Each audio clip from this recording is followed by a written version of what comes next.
जिला चिकित्सालय पहुंची हैं निरीक्षण करने, क्या पाया और क्या व्यवस्थाएं आगे सुधारी हैं? मेरी इच्छा थी कि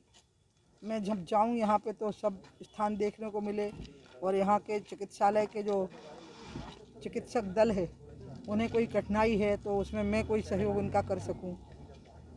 और उनकी सुविधाओं को आगे भी कैसे विस्तार की योजना है, क्योंकि जो चेतावनी आ रही है आगे की भी, एक तो संख्या बढ़ रही है बहुत ज़्यादा, दूसरा अभी कहते हैं एक वेव और आनी है, तो उस हिसाब से जिला की क्या तैयारी है, जिला चिकित्सालय की जो सरकारी है उनकी क्या तैयारी है, वो सब चीज़ें वो क्या तैयार हो रहे हैं उसको समझने के लिए यहाँ पर आई। अब स्थितियाँ तो जैसी हैं वो बहुत ही दुखद हैं, घातक हैं और अप्रत्याशित हैं। ये तो वायरस ने गोरिल्ला वार लड़ा है ह्यूमन काइंड के साथ, मानवता के साथ में इस विषाणु ने गोरिल्ला युद्ध किया है, छापा मार युद्ध किया है और इसलिए इतना अप्रत्याशित हमला है इसका कि इस हमले से बचने के लिए जितनी सजगता है वो सजगता कम ही पड़ जाती है कई बार। फिर भी अगर कोई कमी हो हमसे कुछ हो सके तो इसके लिए मैं यहाँ सब देखने के लिए, आप लोगों से भी पूछने के लिए, चिकित्सक दल का भी हालचाल भी पूछने के लिए आई हूँ, क्योंकि उन्होंने भी बहुत शहादत दी है इसमें, सब ने जो भी स्वास्थ्य कर्मी हैं सभी लोग हैं। दीदी, जिस तरीके से होम आइसोलेट यहाँ पे लोग हैं उनको लगातार ऑक्सीजन की कमी आ रही है और उम्मीद अब आपसे है, सिर्फ सोशल मीडिया पर भी लगातार चल रहा है कि अब आप ही कुछ कर पाएंगे तो यहाँ पे तकरीबन 100 सिलेंडर उपलब्ध लोगों को हो जाएंगे, तो होम आइसोलेट जो लोग हैं उन्हें अस्पताल नहीं आना पड़ेगा और उनका घर पे ही इलाज हो सकता है। देखिए,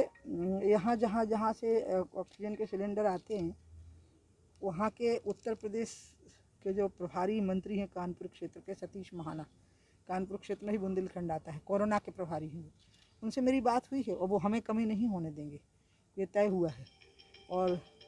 यहाँ के जिला प्रशासन को भी मैंने कहा है कि जैसे ही आपको लगे कि आपको कमी है तो आप तुरंत मुझे कॉल करिए, और मैं नहीं बताऊंगी कि मुझे कॉल आए हैं, क्योंकि मैं पब्लिसिटी के लिए काम नहीं करती और मैंने तुरंत उनके निदान करने की चेष्टा की है। अभी कुछ दिनों से नहीं आए तो मैं समझ गई थी कि अब शायद सोल्यूशन हो गया। रामराजा हॉस्पिटल को जो यहाँ से कॉन्टेक्ट किया गया था मरीजों को भेजने के लिए, वहाँ पर पर्याप्त व्यवस्थाएं नहीं है, क्या वहाँ पर और व्यवस्था बनाई जाएंगी क्या? बिल्कुल बनाई जाएंगी, मध्य प्रदेश शासन का पूरा इरादा है, लेकिन जैसा कि मैंने आपको कहा ये बात सबको समझनी पड़ेगी कि इस वायरस ने हमसे गुरिल्ला युद्ध किया है। गुरिल्ला युद्ध में अप्रत्याशित हमला होता है जिसमें सामने वाले को संभलने का मौका नहीं मिलता।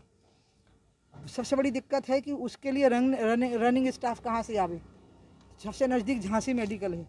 तो झांसी मेडिकल की अपनी हालत ये है कि ओवरलोडेड है वो, तो इसलिए श्री रामराजा हॉस्पिटल अस्पताल का उपयोग होगा, सदुपयोग होगा, बहुत जल्दी उसकी सारी व्यवस्थाएं दुरुस्त कर ली जाएंगी। मेरी खुद शिवराज जी से बात हुई है। दीदी, लगातार पश्चिम बंगाल में हिंसाएं हो रही हैं, उस पर आप क्या कहेंगे? आज के विषय का उसका कोई कनेक्शन नहीं है, लेकिन हिंसा बहुत निंदनीय है